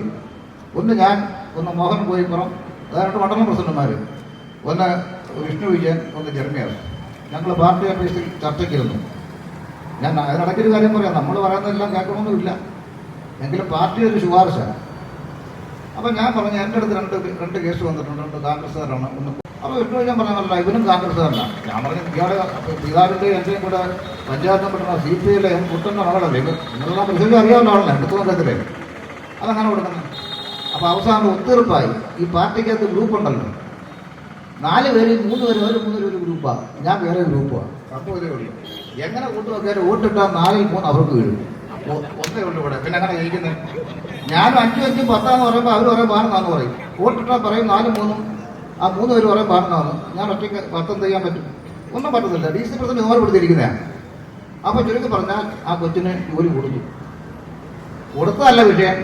കൊടുത്തതിൻ്റെ വിഷയം എൻ്റെ വാർഡിലുള്ള കോൺഗ്രസിൻ്റെ പെണ്ണിൻ്റെ സാറിന് അറിയാമല്ല, മഞ്ജു വീട്ടിൽ വന്ന് കോളമായി. അത് കഴിഞ്ഞ ഇലക്ഷന് സുജിത്ത് വിജയമുള്ള ഇലക്ഷൻ നിന്നപ്പോഴാണ് നമ്മുടെ ഈ കൊച്ചും ആ കൊച്ചും ഈ ചെറിയ കൊച്ച് അവർ രണ്ടുപേരും സുജിത്ത് വിജയമുള്ള അവിടെ ഇലക്ഷൻ നിന്നപ്പം അദ്ദേഹത്തിൻ്റെ വോട്ട് പിടിക്കാൻ പോയ പെണ്ണാണത്. നമ്മുടെ പെണ്ണ് മാറി എഴുതിയത്. അപ്പം നിങ്ങൾ ഇടതുപക്ഷക്കാർക്ക് ജോലി കൊടുത്തു, മറ്റേ നമ്മൾ രണ്ട് ചൂടായി. അപ്പോൾ ഞാനിപ്പോൾ എന്താണ്, ഞാൻ കോൺഗ്രസുകളുടെ കാര്യമാണ് പറഞ്ഞത്. അപ്പം അങ്ങനെ ഒരു വഴക്ക് അങ്ങനെ നടന്നു. ചുരുക്കി പറഞ്ഞാൽ 11 മാസം ഈ കൊച്ചു ജോലി ചെയ്തു. അതായത് ഈ CPI എന്ന് പറയുന്ന കൊച്ചു ജോലി ചെയ്തു. ഞാൻ ഒരു കേസ് പറയുന്നതേ ഉള്ളൂ. അപ്പോൾ ജോലി ചെയ്തുകൊണ്ട് 12ാമത്തെ മാസമായപ്പം ഓഡിറ്റിനകത്ത് ഈ കൊച്ചിനെ മാറ്റി ഒരു പോസ്റ്റ് അധികമാണ് എടുത്തിരിക്കുന്നത്. ഞാനീ പറയുന്നതെല്ലാം പഞ്ചായത്ത് രേഖയുള്ള ഒന്നും പറയാനല്ല പുതിയത്തിൽ പറയുന്നത്. അപ്പോൾ ഒരു പോസ്റ്റ് അധികമാണ് എടുത്തിരിക്കുന്നത്. ഇതുകൊണ്ട് കാര്യം. അപ്പം അവിടെ കത്ത് വന്നു, പഞ്ചായത്ത് കമ്മിറ്റി കൂടി കൊച്ചിനെ മാറ്റണം. ഇപ്പോൾ സെക്രട്ടറി അത് റിപ്പോർട്ട് ചെയ്തപ്പോൾ ഞങ്ങളുടെ ഇടയിലുള്ള ഒരു പഞ്ചായത്ത് നമ്പർ വിഷ്ണുവിനെ ധരിപ്പിച്ചു നമ്മുടെ ആളിനെ മാറ്റാൻ പോവാണെന്ന്. ഉടനെ വിഷ്ണുവിനെ എവിടെ നിന്ന് ഒരു ബുദ്ധി കണ്ടുപിടിച്ചിട്ട് പണ്ട് 10 കൊല്ലത്തിന് മുമ്പ് ഇരുന്ന ഒരാളോട് ഇരിപ്പുണ്ട്, അയാളെ മാറ്റണം. അപ്പോൾ പഞ്ചായത്ത് സെക്രട്ടറി ദിലീപ് സാർ പറഞ്ഞ ഒരു കാര്യം ചെയ്യും, നിങ്ങളുടെ ആ ഇഷ്ടോടെ എടുത്ത് അങ്ങനെ 2 പേരെ മാറ്റി എനിക്ക് ഒരു പോസ്റ്റ് ഒഴിവ് വരുമല്ലോ, വീണ്ടും നമുക്ക് ഇഷ്ടോടെ എടുക്കാമെന്ന് പറഞ്ഞു. അങ്ങനെ എന്തായാലും 2 പേരെയും പഞ്ചായത്ത് കമ്മിറ്റിയോട് മാറ്റിയതിന് ശേഷം 2-3 മാസം കഴിഞ്ഞ് പുതിയ അപേക്ഷ എണ്ണിച്ചു. ഞാൻ തമാശ പറഞ്ഞല്ല, ഇത് വളരെ ഗൗരവമായി എടുക്കണം, ഞാൻ വേറെ ഒന്നും പറയുന്നില്ല. അപ്പോൾ ഒരു കാര്യങ്ങളും ചെയ്യാത്ത ഒരു സംവാദത്തിന് ഞാൻ തയ്യാറാണ്. കോൺഗ്രസ് പാർട്ടിയുടെ അപ്പുറം സംവാദത്തിന് ഞാൻ തയ്യാറാണ്. ഒരു ചർച്ചയ്ക്ക് വിളിക്കാത്ത എന്താ, ഞാൻ 50 വർഷക്കാലം പാർട്ടിയിൽ പ്രവർത്തിച്ച് എന്നെ ഒരു ചർച്ചയ്ക്ക് പോലും വിളിക്കാതെ അങ്ങ് പുറത്താക്കുക. ഇപ്പോഴാണ് അതിനുശേഷമാണ് പല പ്രശ്നമുണ്ടായി. ഇത്രയും പഞ്ചായത്ത് പ്രസിഡന്റ് അടിച്ചു, പഞ്ചായത്ത് പ്രസിഡന്റ് പ്രത്യേകം പരാതി കൊടുത്തു, ആരോഗ്യ സ്റ്റാൻഡിംഗ് കമ്മിറ്റി ചെയർമാൻ പ്രത്യേകം പരാതി കൊടുത്തു. ഫ്രാങ്ക്ലിൻ സാറിന്റെ നേതൃത്വത്തിൽ ഞങ്ങൾ 40 പേര് പരാതി എഴുതി DC പ്രസിഡന്റ് വീട്ടിൽ കൊണ്ടുകൊടുത്തു. ഇരിക്കുന്ന പുറത്തൂർ നേരിയ അടക്കമുള്ളവർ കൊണ്ടുകൊടുത്തു. ഒരനക്കവുമില്ല. ഞങ്ങളൊരു അടുത്താണ് ചർച്ച. അങ്ങനെ ഇരിക്കുമ്പോഴാണ് പുതിയ പഞ്ചായത്ത് പ്രസിഡന്റ് തിരഞ്ഞെടുപ്പ്. ഞാൻ ചുരുക്കാൻ പറയാം, കാര്യം എല്ലാം പറയാൻ പറ്റത്തില്ല. പുതിയ പഞ്ചായത്ത് പ്രസിഡന്റ് തിരഞ്ഞെടുപ്പ് സ്വാഭാവികമായിട്ടും ഒരു പഞ്ചായത്ത് പ്രസിഡന്റ് മാറ്റുമ്പം അതിന് നടപടിക്രമമുണ്ട്. ഞാൻ കുറേ ബന്ധപ്പെട്ടുള്ള ആളാണ്. അപ്പോൾ അതിനകത്ത് നടപടി എന്ന് പറഞ്ഞത് കോൺഗ്രസിൻ്റെ പാർലമെന്ററി പാർട്ടി വിളിച്ചു കൂട്ടി അവർക്ക് പറയാം ഇങ്ങനെ 1 വർഷം അവസാനത്തെ 1 വർഷം ആർപ്പിക്കാന്ന്. അത് പറയാതെ അന്നത്തെ UDF ചെയർമാൻ ശ്രീ കളത്തിൽ വിളിച്ച് പഞ്ചായത്ത് പ്രസിഡന്റ് പറഞ്ഞ് രാജിവെക്കണം. അത് പറഞ്ഞ് രാജിവെക്കത്തില്ല. രാജിവെക്കണമെങ്കിൽ എന്തുകൊണ്ട് ഈ ലൈഫിനിവിടെ സമരം ചെയ്തു? കോൺഗ്രസ് ഭരിക്കുമ്പോൾ യൂത്ത് കോൺഗ്രസ് സമരം, കോൺഗ്രസ് ഭരിക്കുമ്പോൾ ആർക്കാണ് ഞാൻ ജോലി വരെ കൊടുത്തത്? അത് ചർച്ച നടത്താതെ പാർട്ടി ചർച്ച നടത്തി പ്രവർത്തകരെടുത്ത് കാര്യങ്ങൾ പറയാൻ ഞാൻ രാജിവെക്കത്തില്ല. എന്നിട്ട് അവരെന്നെ വിളിച്ചൊരു സംഭവം ഇന്നതുപോലെ ഞാൻ പറഞ്ഞു ശരി ചർച്ച നടത്തിയിട്ട് മതി. അങ്ങനെ ഞാൻ പാർട്ടി നടത്തിയിട്ട് വീണ്ടും ബന്ധപ്പെട്ടു. അങ്ങനെയാണ് ഒരു നിർദ്ദേശം അവർ വെച്ച് ചർച്ച ചെയ്യാം. പുതിയ മണ്ഡലം പ്രസിഡന്റായിട്ട് പിലിപ്പ് തരുന്ന ഒരാളിനെ ഞാൻ വെക്കാം. അങ്ങനെ ഞാൻ ഒരാളുടെ പേര് കൊടുത്തു. ഇരിക്കുന്ന കുളത്തൂർ മേരിദാസൻ്റെ പേരാണ് ഞാൻ കൊടുത്തത്. കുളത്തൂർ മേരിദാസൻ്റെ പേര് ഞാൻ കൊടുത്തു. 3 ദിവസത്തിനുള്ളിൽ അംഗീകരിച്ചു വന്നു. കത്തും കൊടുത്തു. താങ്കളെ വേവലക്കര കോൺഗ്രസ് മണ്ഡലം കമ്മിറ്റിയുടെ പ്രസിഡന്റായി നിയമിച്ചിരിക്കുന്നു. കത്ത് കൊടുത്തതല്ലാതെ ചുമതല പ്രവർത്തിക്കാൻ സമ്മതിച്ചിട്ടില്ല. 3 പ്രാവശ്യം കമ്മിറ്റി വിളിച്ചു. ഈ 3 പ്രാവശ്യവും കമ്മിറ്റിക്ക് DC പ്രസിഡന്റ് സമയപ്പോൾ വരുത്തുമില്ല. വന്നാൽ രക്തപ്പുഴ ഒഴുക്കുമെന്ന് പറഞ്ഞു. രക്തപ്പുഴ ഒഴുക്കും. ഇവിടുന്ന് ആളിനെ കൊണ്ടുവരുന്ന നടത്തില്ല. 10-40-50 ആളുകളുണ്ടായിരുന്നു. പക്ഷേ ഈ രക്തപ്പുഴ ഉണ്ട്. ഇവരൊന്ന് പിന്മാറി കോൺഗ്രസ്സുകാരുണ്ട്. വർഷങ്ങളോളം ഈ 3 കൊല്ലം മണ്ഡലം കമ്മിറ്റിക്ക് പോലും പോകാത്ത ഒരുപാട് ആൾക്കാർ ഇപ്പോൾ കൊണ്ടുപോകുന്നു. കോൺഗ്രസ് വിടുന്നത് എങ്ങനെ എന്നുള്ള വിഷമം കൊണ്ട് അവർ വിടാതിരിക്കുക. ബഹുമാനപ്പെട്ട അധ്യക്ഷൻ, ഉദ്ഘാടകർ, വേദിയിലിരിക്കുന്ന പ്രമുഖരായ നേതാക്കന്മാർ, എന്നെ കേൾക്കുന്നതും എന്നെ കാണുന്നതുമായ നിങ്ങളും, എനിക്ക് പറയാനുള്ളത് പിലിപ്പ് ഏകദേശമൊക്കെ പറഞ്ഞു കഴിഞ്ഞ് പിന്നെ അഡ്വക്കേറ്റ് മുരളി അദ്ദേഹം വളരെ കാര്യമായ രീതിയിൽ അവതരിപ്പിച്ചു കഴിഞ്ഞു. എങ്ങനെയാണ്, ഏത് രീതിയിലാണ്, എന്തൊക്കെ പ്രവർത്തനമാണെന്ന് ഇനി ഞാൻ എടുത്തു പറയേണ്ട കാര്യമില്ലല്ലോ. അപ്പോൾ എനിക്കുണ്ടായ മാനസികാവസ്ഥ ഇവിടെ വിശദീകരിക്കുന്നില്ല ഞാൻ. അത് ശരിയല്ലല്ലോ. എല്ലായിടത്തും എല്ലാ കുടുംബത്തിലും വരെ പ്രശ്നങ്ങളുണ്ട്. എങ്കിലും പറയേണ്ട ആൾക്കാരോട് പറഞ്ഞിട്ടുണ്ട്. ആരൊക്കെ എന്നെ നേരിട്ടോ അവരോടൊക്കെ ഞാൻ അവതരിപ്പിച്ചിട്ടുണ്ട്. ഞാനത് പബ്ലിക് ആക്കാൻ ഉദ്ദേശിക്കുന്നില്ല. ഈ തരുണത്തിൽ നമ്മുടെ സ്ഥാനാർത്ഥി ഇവിടെയുണ്ട്. നമുക്ക് ഐക്യത്തോടുകൂടി അദ്ദേഹത്തെ ജയിപ്പിക്കാനുള്ള കാര്യത്തോടുകൂടി ഈ വേദിയിൽ നിങ്ങളോടൊപ്പം ഞാൻ സമർപ്പിക്കുന്നു എന്ന് പറഞ്ഞുകൊണ്ട് ഞാൻ എൻ്റെ വാക്കുകൾ നിർത്തുന്നു. RSPയിൽ നിന്നും ഒരുപാട് RSP എന്ന പ്രസ്ഥാനത്തിന് വേണ്ടി ഒരുപാട് കഷ്ടപ്പെട്ട ഒരു വ്യക്തിയാണ് ഞാൻ. അനൗൺസ്മെന്റ് ആയാലും എന്ത് കാര്യത്തിനായാലും എൻ്റെ ജോലി പോലും മാറ്റി വെച്ചിട്ട് അതിനുവേണ്ടി ഒരുപാട് കഷ്ടപ്പെട്ട ഒരു വ്യക്തിയാണ്. എൻ്റെ അച്ഛനും എൻ്റെ കുടുംബവും മൊത്തം ഒരു കമ്മ്യൂണിസ്റ്റ് പ്രസ്ഥാനമായിരുന്നു. പക്ഷേ ഞാൻ മറ്റൊരു പ്രസ്ഥാനത്തോട്ട് പോയിട്ടില്ല. ഞാൻ ചെങ്കൊടിയെ പിടിച്ചിട്ടുള്ളൂ. RSP എന്ന് പറഞ്ഞാൽ റവല്യൂഷൻ സോഷ്യൽ പാർട്ടി, ആ ഒരു ചെങ്കൊടി മാത്രമേ ഞാൻ പിടിച്ചിട്ടുള്ളൂ. പക്ഷേ UDFന്റെ കടകായുന്ന സമയത്ത് അവരെ കൂടെ പോകേണ്ട ഒരു അവസ്ഥ ഉണ്ടായി. പക്ഷെ എങ്കിൽ പോലും ഞാൻ ഒരിക്കലും എൻ്റെ അച്ഛനും അമ്മയും പറഞ്ഞു തന്നിട്ടുണ്ട്, നമ്മുടെ എല്ലാ കഷ്ടപ്പാടും കൂടെ ഇരിക്കുന്നത് നമ്മുടെ ചെങ്കൊടിയാണ്.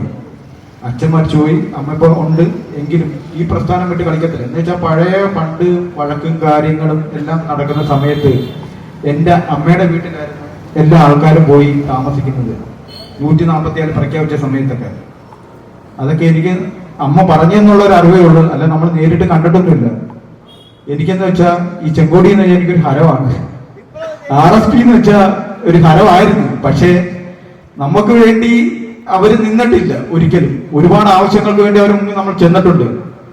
പക്ഷേ അവർ നമ്മളെ പിന്തള്ളി കളഞ്ഞതിന്റെ പേരിലാണ് ഞാൻ തിരിച്ചു വീണ്ടും എൻ്റെ അച്ഛന്റെ പ്രസ്ഥാനമായ എൻ്റെ കുടുംബത്തിന്റെ ഇപ്പൊ അതായത് ഞങ്ങളുടെ മാമി, അതായത് ഇപ്പൊ ഞങ്ങളുടെ പഞ്ചായത്ത് പ്രസിഡന്റ്, അതായത് തെക്കുംഭാഗത്തിന്റെ പഞ്ചായത്ത് പ്രസിഡന്റ്, അത് എന്റെ ചേട്ടന്റെ മാമിയാണ്. ആ പ്രസ്ഥാനത്തിൽ വീണ്ടും തിരിച്ചു വന്നത് അത് ഒറ്റ കാരണം കൊണ്ടാണ്. അച്ഛൻ പറഞ്ഞു, ഞാൻ ഇതിനകത്തോട്ട് പോയിട്ട് എന്ത് ചെയ്യാനാണ് പലപ്പോഴും ചോദിച്ചു. ഞാൻ ജോലി പോലും കളഞ്ഞിട്ട് എല്ലാ പ്രാവശ്യവും പ്രേമേന്ദ്ര സാർ നിൽക്കുന്ന സമയത്ത് സാറേനെ വിളിക്കാൻ പറ്റത്തുള്ളൂ. എനിക്ക് ശിവസാറിനെ ഞാൻ വിളിച്ചിട്ടുള്ളൂ, അല്ലാതെ വേറെ ഞാൻ വിളിച്ചിട്ടിരുന്നേ വരെ. അവർക്ക് വേണ്ടി ഞാൻ ഒരുപാട് കഷ്ടപ്പെട്ടിട്ടുണ്ട്. അനൗൺസ്മെന്റ് ചെയ്യാൻ വേണ്ടി എല്ലാ പ്രാവശ്യവും ഞാൻ ജോലി കളഞ്ഞിട്ടാണ് പോയി അനൗൺസ്മെന്റ് ചെയ്യാൻ അവരെ കൂടെ നിൽക്കുകയെല്ലാം ചെയ്തിട്ടുണ്ട്. എല്ലാവർക്കും വേണ്ടി ഞാൻ നിന്നിട്ടുണ്ട്. പക്ഷെ ഈ പ്രാവശ്യം ഞാൻ ശിവസാറിന് വേണ്ടി എന്റെ ജീവൻ കളയും. തെക്കും ഭാഗത്ത് ഇതേ കണക്ക് തെക്കും ഭാഗത്ത് ഒരു ചരിത്രം ഉണ്ടാക്കിയെടുത്ത് ഞാൻ തങ്കച്ചി പ്രഭാരം എന്ന് പറയുന്ന ഒരു വ്യക്തി ഉണ്ടായിരുന്നു. ബ്ലോക്ക് പഞ്ചായത്തിൽ നിന്ന് മത്സരിച്ച് അവരെ വെല്ലുവിളിച്ചിട്ട് ഞാൻ പറഞ്ഞു, ഈ പ്രാവശ്യം തെക്കുംഭാഗം പഞ്ചായത്തിൽ നിന്ന് നിങ്ങൾ ജയിക്കത്തില്ലെന്ന് പറഞ്ഞു. തെക്കും പഞ്ചായത്ത് അവര് അല്ല ബ്ലോക്ക് പഞ്ചായത്ത് മത്സര സമയത്ത് ഞാൻ പറഞ്ഞു അവർ ജയിക്കത്തില്ലെന്ന് പറഞ്ഞു. അവരെ ഞാൻ തോപ്പിക്കുന്ന അവരെ മുന്നിൽ അവരെ ഫോൺ ചെയ്തപ്പോൾ അവരെ നേരിട്ട് ഞാൻ പറഞ്ഞു അവരുടെ അടുത്ത് ജയിക്കത്തില്ലെന്ന് പറഞ്ഞു, വാശിയാന്ന് പറഞ്ഞു. എന്നിട്ടാണ് ഈ പാർട്ടി മാറിയിട്ട് ഇതിനകത്തോട്ട് വന്നത്. അത് കഴിഞ്ഞിട്ട് ഞങ്ങളുടെ 14ാം വാർഡെന്ന് പറഞ്ഞത് ഏതാണ്ട് 15 വർഷം കൊണ്ട് തങ്കച്ചി പ്രകാരം ഭരിച്ചുകൊണ്ടിരുന്ന വാർഡായിരുന്നു 15ാം വാർഡ്. ആ വാർഡിൽ ഞങ്ങൾ കഷ്ടപ്പെട്ടുണ്ടാക്കിയെടുത്ത് ഒറ്റ വോട്ടിന് ഞങ്ങൾ തോറ്റുപോയി. ഇതാണെങ്കിൽ ഞങ്ങൾക്ക് ഒരു വിഷമമില്ല. ഒറ്റ വോട്ടെന്ന് പറഞ്ഞാൽ നമ്മുടെ വിഷയനകത്തല്ല നമ്മുടെ വോട്ട് കറക്റ്റ് ആയിരുന്നു, നമ്മൾ ഒരു വോട്ടിന് മുന്നിലായിരുന്നു. പക്ഷേ പോസ്റ്റ് വോട്ടിനകത്ത് ഒരു വോട്ടിന് നമ്മൾ തോറ്റുപോയി. അത് ഞങ്ങൾക്ക് ഇതാണെങ്കിൽ ഒരു വിഷമമില്ല. പക്ഷേ വിഷമം എന്ന് പറഞ്ഞാൽ എന്റെ കൂട്ടുകാരുണ്ട്. നേരെ അവസാനം അവരെ വിളിച്ചോടാൻ പറഞ്ഞെന്തോന്നേ, നീ ഈ പാർട്ടിയിൽ നിന്ന് മാറി എന്നുള്ള കാര്യം ഞങ്ങൾ അറിഞ്ഞില്ലല്ലോടാ. പോസ്റ്ററിന്റെ പോലീസുകാർ കൂട്ടുകാർ പറഞ്ഞ ഡയലോഗ്, നീ ഈ പാർട്ടിയിൽ നിന്ന് മാറിയ കാര്യം ഞങ്ങൾ അറിഞ്ഞില്ല, നിനക്കല്ല ഞാൻ ആർക്കാടാ കൊണ്ടു തരുന്നതെന്നാണ് ചോദിച്ചത് അവര്. പക്ഷെ അപ്പോഴേ എന്റെ കണ്ണ് നിറഞ്ഞു. പക്ഷെ നമ്മളൊരു 15-30 വോട്ടിന് തോറ്റാൽ നമുക്കൊരു വിഷമമില്ലായിരുന്നു. ആ ഒരു ഒറ്റ വോട്ടിന് തോറ്റപ്പോഴത്തേക്ക് നമുക്ക് ഏറ്റവും വലിയ ആർക്കായാലും എന്നുവെച്ചാൽ ഒരു പുതിയ ഒരു കൊച്ചിനെ കൊണ്ട് നിർത്തി അവിടെ അത്ര വോട്ട് മേടിക്കാന്ന് വെച്ചാൽ നിയമസഭാ തെരഞ്ഞെടുപ്പിൽ ഏപ്രിൽ 9-ന് സംസ്ഥാനത്തൊട്ടാകെ നടക്കുന്ന വിധിയെഴുത്തിൽ ഒരു മൂന്നാമത് LDF സർക്കാരിന് തുടർച്ച വേണമെന്ന് അപേക്ഷിച്ചുകൊണ്ട് നമ്മൾ ജനങ്ങളിലേക്ക് എത്തുകയാണ്. എന്തുകൊണ്ടാണ് അങ്ങനെ ഒരു മൂന്നാമത് സർക്കാർ എന്നുള്ളതിനെ കുറിച്ച് വിശദമായി തന്നെ സൂചിപ്പിച്ചു. 10 വർഷം മുമ്പുള്ള ആ ഇരുണ്ട കാലഘട്ടത്തെക്കുറിച്ച് നമുക്ക് ജനങ്ങളെ ഓർമ്മിക്കണം. അതിലേക്ക് തിരിച്ചു പോകാതിരിക്കാൻ വേണ്ടി നാം ഉയർത്തിക്കൊണ്ടുവന്ന ഓരോ വികസനങ്ങൾ, ക്ഷേമ പ്രവർത്തനങ്ങൾ, അതിന് തുടർച്ചയുണ്ടാകണം. അത് പുതിയ തലങ്ങളിലേക്ക്, പുതിയ ഉയരങ്ങളിലേക്ക് എത്തിക്കുവാൻ അത് ഇടതുപക്ഷ സർക്കാരിന്റെ നിശ്ചയദാർഢ്യത്തിന് ബഹുമാനായിട്ടുള്ള ഈ തേവലക്കരയിലെ 2 കോൺഗ്രസ് നേതാക്കന്മാർക്കും അതുപോലെ RSPയുടെ നേതാവിനും ഒക്കെ ഉണ്ടായ ദുരനുഭവം, UDFിലുണ്ടായ ദുരനുഭവം ഇത് നമ്മൾ കണ്ടുകൊണ്ടിരിക്കുന്നതാണ്. മുൻ KPCC പ്രസിഡന്റ് ഇപ്പൊ അദ്ദേഹത്തിനോട് ചോദിക്കും, ഞാൻ ആരാണ് എന്ന് ചോദിക്കേണ്ട അവസ്ഥയിലാണ്. കണ്ണൂരിലെ നമ്മുടെ എല്ലാം ഏറ്റവും ശക്തരെന്നും പറഞ്ഞ് ഈ നമ്മുടെ മുമ്പിൽ കൊണ്ടുവന്ന ശ്രീ സുധാകരൻ അവർ തുടങ്ങി ഇങ്ങോട്ടുള്ള ഓരോ കോൺഗ്രസ് നേതാക്കന്മാരും ഇന്നിപ്പം ഇലക്ഷനുമായി ബന്ധപ്പെട്ട് എന്ത് എഴുതിയാലും എത്രത്തോളം തിരുത്തി എഴുതിയാലും ജനങ്ങളുടെ മുന്നിലേക്ക് നാം നേടിയിട്ടുള്ള എന്താ പറയാ ഈ വികസനം കൊണ്ടും ക്ഷേമ പ്രവർത്തനങ്ങൾ കൊണ്ടും നേടിയിട്ടുള്ള ഒരു മുന്നേറ്റം അത് തടുക്കുവാൻ സാധിക്കത്തില്ല. LDFന്റെ മുന്നേറ്റം തന്നെയായിരിക്കും ഈ വരുന്ന ഏപ്രിൽ 9 നടക്കുന്ന തെരഞ്ഞെടുപ്പിൽ. അതിന്റെ മെയിൻ അതിന്റെ ഇലക്ഷൻ റിസൾട്ട് വരുമ്പോൾ ഒരു തുടർഭരണം തീർച്ചയായിട്ടും കേരളത്തിൽ ഉണ്ടാക്കുന്ന കാര്യത്തിൽ യാതൊരു തർക്കവും വേണ്ട. എല്ലാവരും ശക്തമായി പ്രവർത്തിക്കുകയാണ്, ആലസ്യം പാടില്ല. നമുക്ക് വെറും 22 ദിവസമേ കിട്ടി. ഇന്ന് 22 ദിവസമേ ഉള്ളല്ലോ എന്ന് പകച്ചു നിൽക്കേണ്ട കാര്യമില്ല. കഴിഞ്ഞ 5 വർഷം മുമ്പ് നിങ്ങൾക്കറിയാം, നമുക്കെല്ലാം അറിയാം, 2021 അന്നും ഇതേപോലെ തന്നെയാണ്. UDFന്റെ സ്ഥാനാർത്ഥി വളരെ മുന്നേ തന്നെ പ്രഖ്യാപിക്കപ്പെടുകയും 6-8 മാസത്തെ പ്രവർത്തനം അവർ തുടങ്ങി വെക്കുകയും ചെയ്തു. നമുക്ക് ഇതുപോലെ ഒരു ഏപ്രിൽ മാസത്തിൽ ഒരു 10-ാം തീയതിയാണ് പ്രഖ്യാപനം വരുന്നത്. ഏപ്രിൽ ഒരു മാർച്ച് മാസം 10-ാം തീയതി പ്രഖ്യാപനം വരുന്നു. ഏപ്രിൽ 2-ാം തീയതി ഇലക്ഷൻ വരുന്നു. നമുക്ക് അന്നും ഇതേപോലെ 10-22 ദിവസമേ ലഭിച്ചിട്ടു. പക്ഷെ നമ്മൾ ആ ഓടിയ ഓട്ടത്തിൽ 6 മാസത്തെ ആ ഓട്ടത്തെ അത് അതിജീവിക്കുവാനും വിജയിക്കുവാനും സാധിച്ചിട്ടുണ്ട്. ഇപ്പോഴും അതുപോലെ തന്നെയാണ്. 6-8 മാസമായിട്ട് UDF സ്ഥാനാർത്ഥി വളരെ മുന്നേ തന്നെ പ്രഖ്യാപിക്കപ്പെട്ടു. പ്രവർത്തനങ്ങളുമായി മുന്നോട്ട് ഈ ചവറയിൽ പോകുന്നുണ്ട്. പക്ഷേ നമുക്ക് 22 ദിവസം അത് ധാരാളം മതിയാകും. ഈ അവരുടെ പ്രവർത്തനത്തെ കവച്ചു വെക്കുവാനും വിജയിക്കുവാനും നമുക്ക് തീർച്ചയായിട്ടും ആകും. നമുക്ക് ഒത്തൊരുമയോട് പ്രവർത്തിക്കാമെന്ന് മാത്രം കേരളത്തിൽ പങ്കുവെച്ചുകൊണ്ട് നമുക്ക് ഈ വന്ന 4 പേർക്കും നമ്മുടെ പ്രസ്ഥാനത്തിലേക്ക് വന്ന 4 പേർക്കും എല്ലാവിധ ആശംസകളും നേർന്നുകൊണ്ടിരുന്നു. അഭിവാദ്യം. വലിയൊരു മുഹൂർത്തമാണ് ഇന്നിവിടെ നടന്നത്. മുഹൂർത്തമെന്ന് ഞാൻ പറഞ്ഞത് തെരഞ്ഞെടുപ്പ് വിജ്ഞാപനം വന്നതിന് ശേഷം നടക്കുന്ന ആദ്യത്തെ പൊതുസമ്മേളന പരിപാടിയാണ്. ഈ ദിവസം തന്നെ ഇങ്ങനൊരു പരിപാടി ഇവിടെ നടന്നതിൻ്റെ ഒരർത്ഥം തുടർന്ന് നടക്കാൻ പോകുന്ന തെരഞ്ഞെടുപ്പിൽ നമ്മൾ നല്ല നിലയിൽ വിജയിക്കാൻ പോകുന്നു എന്നുള്ളതാണ് ജനങ്ങളുടെ വികാരപരമായിട്ടുള്ള ഒരു സമ്മേളനമായിരുന്നു ഇവിടെ ചേർന്നത് എന്നാണ് ഞാൻ പ്രതീക്ഷിക്കുകയാണ്. നമ്മുടെ പ്രവർത്തനങ്ങളിലേക്ക് കടന്നു വന്നിട്ടുള്ള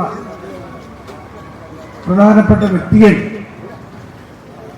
ഈ തെരഞ്ഞെടുപ്പിൽ നമുക്ക് വലിയ വിജയമുണ്ടാവുന്നതിന് കാരണമാകും എന്ന് പ്രത്യാശിക്കുകയാണ്. ആ നിലയിൽ തുടർന്നുള്ള MLA സൂചിപ്പിച്ചതുപോലെ കുറഞ്ഞ നാളുകൾ മാത്രമാണ് നമുക്കുള്ളത്. ആ നാളുകൾ കൊണ്ട് തന്നെ നമ്മുടെ പ്രവർത്തനങ്ങൾ ശരവേഗത്തിൽ കൊണ്ടുപോകുന്നതിന് എല്ലാവരും മുന്നോട്ട് വരണമെന്ന് മാത്രം സഭയെ അഭ്യർത്ഥിച്ചുകൊണ്ട് നമ്മുടെ പാർട്ടിയിലേക്ക് കടന്നു വന്നിട്ടുള്ള ബഹുമാന്യരായിട്ടുള്ള വ്യക്തിക്ക് എല്ലാ അഭിവാദ്യങ്ങളും ചേർത്തുകൊണ്ട് ഞാൻ സംസ്കാരം അവസാനിപ്പിക്കുന്നു. അഭിവാദ്യപ്പെട്ട യോഗത്തിന്റെ അധ്യക്ഷൻ CPIM നോർത്ത് ലോക്കൽ സെക്രട്ടറി സഖാവ് ഗോവിന്ദപിള്ള ചേട്ടൻ, ഈ രാഷ്ട്രീയ വിശദീകരണ യോഗം ഉദ്ഘാടനം ചെയ്ത പാർട്ടിയുടെ കേന്ദ്ര കമ്മിറ്റി അംഗം സഖാവ് പുത്തലത്ത് ദിനേശൻ, മറ്റു വേദിയിൽ സദസ്സിലുള്ള പ്രിയപ്പെട്ടവരെ, ഇപ്പം തന്നെ സമയം ഒരുപാട് കൂടി, ഇനിയിപ്പോൾ ഒരു പ്രസംഗത്തിന്റെ ആവശ്യമില്ല. ഞാൻ എൻ്റെ കടമയിലേക്ക് കടക്കുകയാണ്. ഈ യോഗത്തിന് അധ്യക്ഷം വഹിച്ച പാർട്ടിയുടെ ലോക്കൽ സെക്രട്ടറി സഖാവ് ഗോവിന്ദപിള്ള ചേട്ടന് ഈ പടപ്പനാൽ ബ്രാഞ്ചിന്റെ നന്ദി അറിയിച്ചുകൊള്ളുന്നു. ഇവിടെ ഇന്നത്തെ വർത്തമാനകാല രാഷ്ട്രീയത്തെക്കുറിച്ച് വിശദമായി ചർച്ച ചെയ്ത് നമുക്ക് നല്ല രീതിയിലൊരു ക്ലാസ് എടുത്തു തന്ന കടന്നുപോയ പാർട്ടിയുടെ കേന്ദ്ര കമ്മിറ്റി അംഗം സഖാവ് പുത്തലത്ത് ദിനേശൻ അവർക്ക് നന്ദി രേഖപ്പെടുത്തിക്കൊള്ളുന്നു. ഇവിടെ നമ്മുടെ പാർട്ടിയിലേക്ക് കടന്നു വന്ന 3 പ്രിയപ്പെട്ടവർ, 4 പേര്, പെച്ചായന്, സദാശിവന്, അമേരിക്കാസ് അച്ചാന്, സുനില്, ഇവർക്ക് നന്ദി രേഖപ്പെടുത്തിക്കൊള്ളുന്നു. ഈ പരിപാടിയിൽ പങ്കെടുത്ത് മത്സ്യപ്പെട്ട് ചെയർമാൻ സഖാവ് T. മനോഹരൻ, ജില്ലാ കമ്മിറ്റി മെമ്പർ സഖാവ് മുരളീധരൻ, ഏരിയ സെക്രട്ടറി സഖാവ് R. രവീന്ദ്രൻ, മറ്റ് വേദിയിലും സദസ്സിലുമുള്ള പങ്കെടുത്ത മുഴുവൻ പേർക്കും CPIM പടപ്പനാൽ ബ്രാഞ്ചിന്റെ പേരിൽ നന്ദി രേഖപ്പെടുത്തിക്കൊണ്ട് അവസാനിപ്പിക്കുന്നു.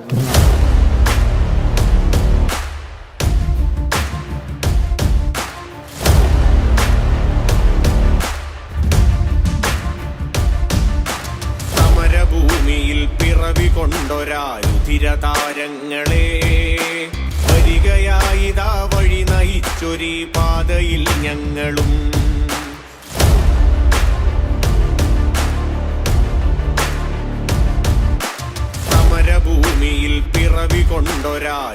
ധീരതാരങ്ങളെ വരികയായിതാ വഴി നയിച്ചൊരീ പാതയിൽ ഞങ്ങളും അവര സ്നേഹത്തിലമരരായൊരാ ധീരതാരങ്ങളെ നിങ്ങൾ തൻ കൊടിയിൽ ജീവിതം കോർത്തു വരികയായി ഞങ്ങളും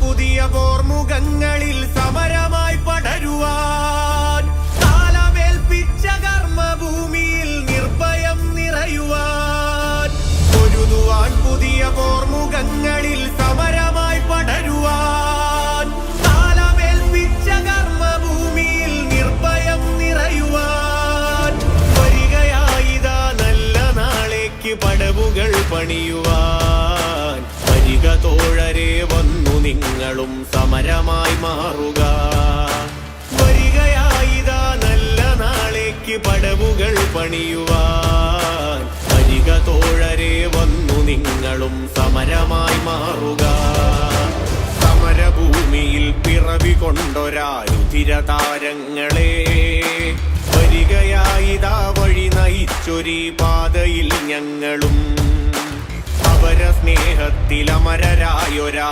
ധീരതാരങ്ങളെ നിങ്ങൾ തൻ കൊടിയിൽ ജീവിതം കോർത്തു വരികയായി ഞങ്ങളും നിങ്ങൾ തൻ കൊടിയിൽ ജീവിതം കോർത്തു വരികയായി ഞങ്ങളും നിങ്ങൾ തൻ കൊടിയിൽ ജീവിതം കോർത്തു വരികയായി